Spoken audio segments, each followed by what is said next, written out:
Kita awali Aceh hari ini, saudara. Kolam pemandian Matai yang terletak di Gampong Gendring, Kecamatan Darul Imara, Aceh Besar mengalami kekeringan. Sudah sebulan kekeringan terjadi di kolam tersebut dan selalu terjadi menjelang bulan Ramadan atau musim kemarau setiap tahunnya.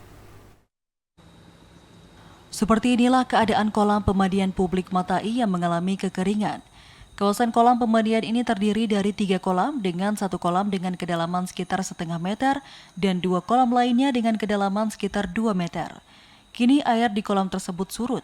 Bahkan 1 kolam memiliki kedalaman sekitar 2 meter tidak menyisakan air sama sekali.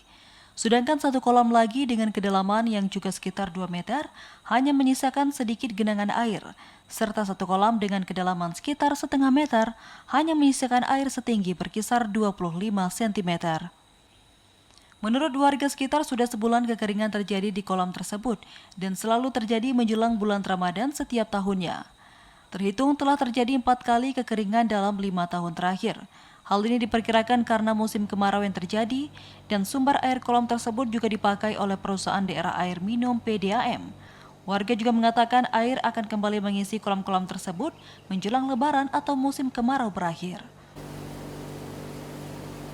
Kolam pemandian ini terletak di Gampong Gendring, Kecamatan Darul Imara, Kabupaten Aceh Besar, dekat markas Resimen Indo Kodam Iskandar Muda.